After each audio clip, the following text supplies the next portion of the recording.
Hello बच्चों, मैं नवीन कुमार आप सभी का स्वागत करता हूं हमारे एनके सर विद्यापीठ यूट्यूब चैनल पर। जो भी बच्चे क्लास 12th बायोलॉजी का 2024 बोर्ड एग्जाम में पेपर देने वाले हैं तो बच्चों उनके लिए यह वीडियो बहुत ही इम्पोर्टेंट है, क्योंकि इसमें मैंने बच्चों आपको बताया है अंडप, गुरु, बीजाणु, धानी जिसको हम बीजांडवी कहते हैं, और भ्रूण कोश के बारे में। ठीक है ना बच्चों। चित्र देखिए बच्चों, सबसे पहले आपको मैं चित्र बता देता हूं कि आपको ये चित्र दिखाई दे रहा होगा। ठीक है ना। तो ये हमारा गुड़हल का पुष्प है बच्चों। किसका है? गुड़हल का। इसमें बच्चों यह द्विलिंगी पुष्प होता है, क्योंकि इसमें मादा जनन तंत्र तो ये वाला हिस्सा होता है और पुरुष जनन तंत्र का ये हिस्सा होता है। अगर दोस्तों देखिए, मैं अगर इस बारे हिस्से को इस प्रकार से अलग कर लेता हूं तो ये इस प्रकार से संरचना दिखाई देती है। ठीक है ना बच्चों। ये क्या है? ये मादा जनन तंत्र है हमारा। इसमें ये वर्तिकाग्र होती है, ये वर्तिका है, और ये हमारा अंडाशय है जिस पर ये जुड़ा रहता है, यानी कि इसका आधार हिस्सा, इसको पुष्पासन बोलते हैं। और जो ये फूला हुआ भाग दिखाई दे रहा है आपको, ये अंडाशय है। इसके अंदर को जो हिस्सा है बच्चों, इसे बोलते हैं हम जायांग। इसी में ही क्या होता है? मादा जनन तंत्र को महत्वपूर्ण कार्य यानी कि महत्वपूर्ण अंग होता है यही। ओके बच्चों, ये अंडप का चित्र है हमारा, और ये क्या है? हमारे बीजांड का चित्र है। जैसा कि आपको दिखाई दे रहा है बच्चों, ये चित्र है, इसकी ये बाह्य आवरण है, आपको दिखाई दे रहा है ये वाला, ये क्या हमारे बाह्य आवरण है। और यह बच्चों हमारा है बीजांड द्वार। तो यहीं से ही होता है बच्चों। ठीक है, देखो ये बाह्य सिरा होता है, यह अंदर सिरा होता है, और जो ये हिस्सा दिख रहा है बच्चों आपको, ये है हमारा भ्रूण।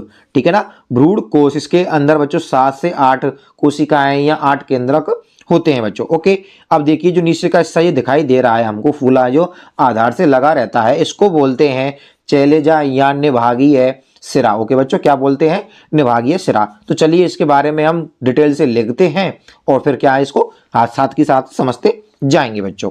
देखिए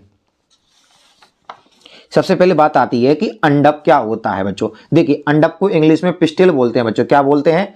पिस्टिल बोलते हैं। पुष्प में मादा जननांगों को जायंग कहते हैं। क्या कहते हैं? जायंग, यानी कि जिसके कारण क्या होते हैं, जो जनन अंग होते हैं पुष्प के, उसको ही क्या कहते हैं हम? जायंग कहते हैं। प्रत्येक जायंग में एक अंडप या अधिक अंडप पाए जाते हैं। देखिए बच्चों, जैसा कि आपको दिखाई दे रहा है, ये तो पुष्प है, पुष्प के अंदर ये क्या है? हमारा जायंग है इसके अंदर। ठीक है ना। और इसके अंदर क्या होते हैं? एक से या अधिक हमको पाए जा सकते हैं। ओके, क्या? देखिए अधिक अंडप पाए जा सकते हैं। चलो, जब अंडप आपस में जुड़े रहते हैं, ठीक है ना बच्चों, यानी कि एक अंडप या 2 अंडप आपस में जुड़े रहते हैं तो उसे संयुक्त अंडपी, और यदि अंडप आपस में स्वतंत्र होते हैं यानी कि एक तरह से बिल्कुल अलग अलग होते हैं तो उसे स्वतंत्र, एक तरह से वियुक्त अंडपी कहते हैं। चलो आगे देखते हैं। देखिए बच्चों, अब बात आती है कि प्रत्येक अंडप के 3 भाग होते हैं। अर्थात बच्चों ये हमारा पूरा क्या है? ये वाला जो हिस्सा दिख रहा है यहाँ से लेके यहाँ तक, ये क्या है? हमारा एक अंडप है पूरा की पूरा। ठीक है ना। इसी को क्या बोलते हैं? मादा जनन तंत्र बोलते हैं कि नहीं बोलते हैं? यानी पौधों में, ठीक है ना, प्लांट्स का मादा जनन तंत्र वाला। तो देखिए बच्चों, इसके 3 भाग होते हैं। सबसे ऊपर का सिरा होता है, ये वर्तिकाग्र होता है, फिर इसके नीचे का वर्तिका होता है, और सबसे लास्ट में होता है हमारा अंडाशय। अर्थात आपको दिखाई दे रहा है बच्चों चित्र में, मैंने आपको बार बार दिखा रहा हूँ। देखिए ये अंडाशय हो जाता है, फूला हुआ भाग, ये लंबी वाला जो हिस्सा है इसे वर्तिका बोलते हैं, और ऊपर का जो हिस्सा होता है इसे वर्तिकाग्र ही बोलते हैं बच्चों। ओके, चलिए आपको स्क्रीनशॉट करना है तो आप स्क्रीनशॉट कर भी सकते हैं, या साथ ही साथ इसको लिख भी सकते हैं बच्चों आप। अंडाशय, अंडप के आधारीय फूले हुए भाग को अंडाशय कहते हैं बच्चों। ठीक है ना। इसको इंग्लिश में ओवरी बोलते हैं। अंडाशय में एक या अधिक कोस्टर गर्भाशयी गुहा होते हैं बच्चों। देखिए ये क्या है हमारी? क्या तो एक होगी या 2 हो सकती है या अधिक हो सकती है। ठीक है ना। ये गर्भाशयी गुहा या कोस्टर होते हैं बच्चों। ओके, इसमें अंदर की ओर अपरा नाड़ होता है जिससे बीजांड, गुरु, बीजाणु, धानी जुड़े रहते हैं बच्चों। क्या यानी कि बीजांड यानी कि जो बीज होते हैं हमारे फल के, वे इसके साथ जुड़े रहते हैं बच्चों। चलो आगे देखते हैं। देखिए एक अंडाशय में बीजांडों की संख्या, यानी कि जो बीजांड होते हैं अंडाशय में, अगर एक संख्या होती है तो जैसे कि हमारे आम हैं, गेहूं है, धान है, जैसे गेहूं की फसल होती है, इसमें केवल एक, यानी कि एक बीजांड में एक ही बीज होता है बच्चों। ठीक है ना। एक फल के अंदर एक बीज होता है, जैसे हमारा आम होता है उसके अंदर केवल एक ही गुठली निकलती है। अमरूद और जामुन होते हैं उसके अंदर भी एक गुठली निकलती है। बेर होते हैं, एक गुठली निकलती है बच्चों। इसके अंदर केवल एक ही बीजांड अर्थात एक बीज ही उपस्थित होता है, उसे एक बीजांड कहते हैं बच्चों। ठीक है ना। और यदि एक से अनेक होते हैं, जैसे हमारे तरबूज होते हैं, पपीता होते हैं, अमरूद होते हैं बच्चों, इसके अंदर कई सारे बीज भी उपस्थित होते हैं, खरबूजा होते हैं, आर्किड होता है, ये सब क्या है बच्चों? हमारे एक से अधिक इनके अंदर बीज उपस्थित होते हैं, यानी कि बीजांड इनकी संख्या अधिक होती है बच्चों। चलो आगे देखते हैं। वर्तिका, भाई इसको इंग्लिश में बोलते हैं स्टाइल। देखिए बच्चों, यह एक लंबी पतली नलीदार संरचना होती है जो वर्तिकाग्र के नीचे स्थित होती है, जैसा कि आपको चित्र में दिखाई दे रहा है बच्चों। देखिए ये वर्तिकाग्र है और ये अंडाशय है। इसके बीच की जो स्थिति या जो चीज होती है बच्चों, यानी जो स्थान होता है, इसी को क्या बोलते हैं हम? वर्तिकाग्र बोलते हैं बच्चों। ओके, फिर आगे देखिए बच्चों, हम आगे देखते हैं वर्तिकाग्र। देखिए बच्चों, इसको स्टिग्मा बोलते हैं, इंग्लिश में क्या बोलते हैं? स्टिग्मा। अंडक के शीर्ष भाग को वर्तिकाग्र कहते हैं बच्चों। क्या कहते हैं? वर्तिकाग्र। अर्थात जो हमारा अंडाशय होता है उसके ऊपर वर्तिका होती है, उसके ऊपर वर्तिकाग्र होती है, जो परागकणों को ग्रहण करने के लिए मंच का कार्य करती है। क्या करती है बच्चों? एक तरह से मंच का कार्य करती है। जैसा कि आपको पता होता है, जैसे कि हमारा ये पुष्प होता है बच्चों, ये क्या मान लीजिए कि ये हमारा पुष्प है, इसके अंदर हमारी वर्तिका है। क्या है? हमारी वर्तिकाग्र है बच्चों। ओके, तब क्या होगा? ऐसे मान लीजिए ये परागकण होते हैं हमारे, ये क्या होते हैं? ये परागकण हैं। तो ये इस पर आके रुकते हैं, ठीक है? क्या होता है? इसके यहाँ पर, इसके पास आकर ये स्थित हो जाते हैं, फिर यहाँ से ये पराग नली का विकास करते हैं बच्चों। तो यानी ये एक तरह से क्या कर रहा है? ये मंच का कार्य कर रहा है कि नहीं कर रहा है हमारा? तो इसी प्रकार बच्चों ये ध्यान देना कि क्या होता है कि परागकणों को ग्रहण करने के लिए मंच का कार्य करता है हमारा कौन? वर्तिकाग्र क्या करता है? एक तरह से बच्चों हमारा ये परागकणों को ग्रहण करने का मंच का कार्य करता है। चलो आगे देखते हैं बच्चों, मोस्ट इंपॉर्टेंट, गुरु बीजाणु धानी या बीजांड।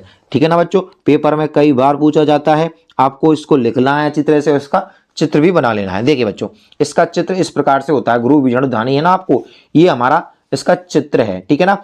इसको ये बीजांड द्वार होता है, ये बाह्य आवरण होता है, ये बाह्य शिरा होता है, ये अंतःशिरा होता है, और जो ये वाला हिस्सा है इसको बोलते हैं हम भ्रूण कोश बच्चों, ठीक है ना। और इसको बोलते हैं निभागीय शिरा। बहुत ही सिंपल बनाना बच्चों, आपको क्या करना है? सबसे पहले ये बना लेना है, फिर यूं आधे आधे चंद्राकार से आपको ये बना देने हैं। ओके, और न्यो न्यो करके इस प्रकार से आपको ये बना देना। बहुत ही सिंपल है बच्चों, ठीक है ना। इतना ही बनाओगे तो आपको अच्छे नंबर मिल जाएंगे बच्चों। ओके, आगे देखते हैं। देखिए सबसे पहले कि बीजांड प्राय बच्चों, ठीक है ना। बीजांड प्राय यानी बीजांड यानी कि बीज होते हैं, अंडाशय के आधार या इसकी भीतरी भित्ति से उत्पन्न होता है। जैसा कि आपको देख रहा होगा, अंडाशय है ये हमारा, ठीक है ना, इसके अंदर है और इसके आधार में है, यानी बिल्कुल बीचों बीच में उपस्थित होता है। एक तरह से दिखाई दे रहा है कि अंडाशय के आधार या इसकी भीतरी भित्ति से उत्पन्न होता है बच्चों। ओके, अब देखिए कि प्रत्येक बीजांड एक व्रंत द्वारा अपने अपरा यानी बीजांडन सन या प्लेसेंटा से जुड़ा रहता है, जिसे बीजांड व्रंत कहते हैं बच्चों। क्या कहते हैं उसे? हम बीजांड व्रंत कहते हैं। यानी जो भी बीज होता है वह हमारे किससे जुड़ा होता है? अपने अपरा से। जैसे कि मादा नर जनन तंत्र होते हैं मनुष्य में, तो उसके जो मादा जनन तंत्र होता है उसमें भी बच्चा का जो युग्मनज होता है वह गर्भाशय में प्लेसेंटा के द्वारा पोषण यानी कि बच्चों क्या करता है? पोषण प्राप्त करता है और भोजन प्राप्त करता है। तो इसी प्रकार भी जो पादप होते हैं, इसका जो व्रंत होता है या जो बीजांड होता है वह अपरा के साथ जुड़ा रहता है बच्चों। इसी को क्या बोलते हैं? हम बीजांड कहते हैं बच्चों, ठीक है ना। और यहाँ पर एक क्वेश्चन भी बन जाता है बच्चों हमारा कि बीजांड व्रंत किसे कहते हैं? तो प्रत्येक बीजांड एक व्रंत द्वारा अपने अपरा से जुड़ा रहता है, जिसे बीजांड व्रंत कहते हैं बच्चों। यानी कि अपरा या प्लेसेंटा को ही क्या कहते हैं बच्चों? इसमें बीजांड व्रंत कहना है। तो आपका आंसर यहाँ से लेके यहाँ तक ही हो जाएगा। इसी प्रकार से बच्चों, जहाँ पर मैं अगर आपको अंडरलाइन या एक तरह से क्या कर रहा हूँ बच्चों, मैं पैराग्राफ चेंज कर रहा हूँ, तो वह एक क्वेश्चन बन जाता है एक एक नंबर का बच्चों। ओके, आगे देखते हैं। देखिए बच्चों, अगला भी क्वेश्चन इसी प्रकार से बन जाता है। यहाँ पर इंपॉर्टेंट बनता है बच्चों, ध्यान देना कि बीजांड का संपूर्ण शरीर, ठीक है ना बच्चों, जो हमारा बीज का शरीर होता है वह क्या होता है? मृदुतकी कोशिकाओं का बना होता है। किसकी कोशिकाओं से बना होता है बच्चों? मृदुतकीय कोशिकाओं का बना होता है। इसे बीजांड काय या न्यूक्लियस कहते हैं बच्चों। आपसे पेपर में पूछ सकते हैं कि बीजांड काय किसे कहते हैं, न्यूक्लियस किसे कहते हैं। यह एक या दो आवरणों से ढका रहता है या घिरा रहता है बच्चों, ठीक है ना। जैसा कि आपको दिखाई दे रहा है कि हमारा ये क्या बीजांड है बच्चों, ठीक है ना। इसके अंदर जो बीजांड होता है ना ये वाला, तो ये एक आवरण, दो आवरण या तीन आवरण इसी प्रकार ढका रहता है बच्चों। ओके, चलो आगे देखते हैं नेक्स्ट क्वेश्चन। इसी में जब बीजांड पर दो अध्यावरण होते हैं तो बच्चों, ठीक है ना, तो उसे द्विअध्यावरणी कहते हैं। जैसे कैप्सुला के जो वृक्ष होते हैं, जो कैप्सुला होता है हमारा, उसी पर क्या होते हैं? अध्यावरणों की संख्या दो होती है। देखिए इसमें भी कितनी है? एक, दो आवरण है बच्चों, ठीक है ना। तो ये क्या हमारे अध्यावरण है, एक तरह से दो आवरण हो जाते हैं।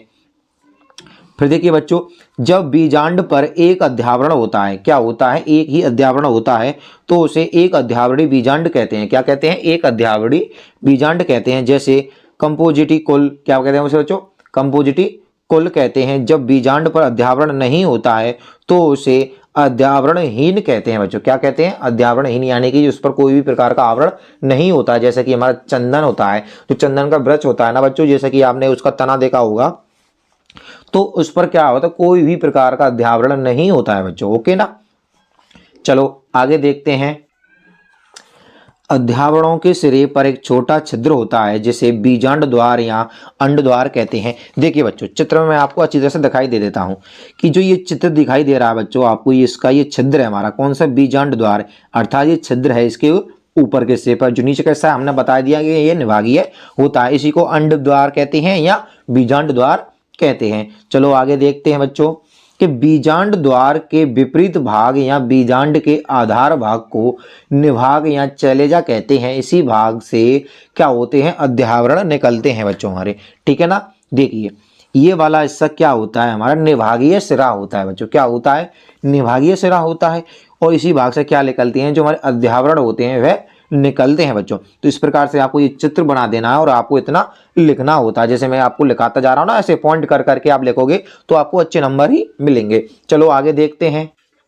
देखिए बच्चों, बीजांड काय के मध्य पाई जाने वाली थैली समान संरचना को भ्रूण कोश या मादा युग्मोद्भिद भी कहते हैं। यह एक बीजांड से निर्माण होता है, ठीक है ना, एक बीजांड से निर्माण होता है किसका, इसका। देखिए बच्चों, यह वाला हिस्सा क्या है, हमारा भ्रूण कोश ही है। क्या है बच्चों, ये भ्रूण कोश है, क्योंकि इसके अंदर देखिए बच्चों 7 से 8 केंद्रक भी होते हैं, 7 कोशिकाएं होती हैं, 2 अकेंद्रीय कोशिकाएं होती हैं, ठीक है ना बच्चों, केंद्रक होते हैं। तो देखिए बच्चों, ये आपको हो जाता है कि बीजांड काय के मध्य पाई जाने वाली थैली नुमा संरचना को भ्रूणकोश अथवा मादा युग्मोद्भिद कहते हैं। ये एक बीजांड से निर्मित होता है या निर्माण होता है बच्चों। देखिए इसके अंदर मैंने आपको बताया ना कि 7 कोशिकाएं व 8 केंद्रक होते हैं जो बीजांड द्वार वाले सिरे पर, ठीक है ना, 3 कोशिकाओं का समूह अंडप समुच्चय होता है, यानी कि जो बीजांड द्वार दिखाई दे रहा है बच्चों हमारा ये वाला, तो इसकी तरफ क्या होते हैं, देखिए 3 कोशिकाओं का समूह होता है, जैसा कि आपको इसमें दिखाई दे रहा है, ये 3 कोशिकाएं होती हैं बच्चों, ठीक है ना।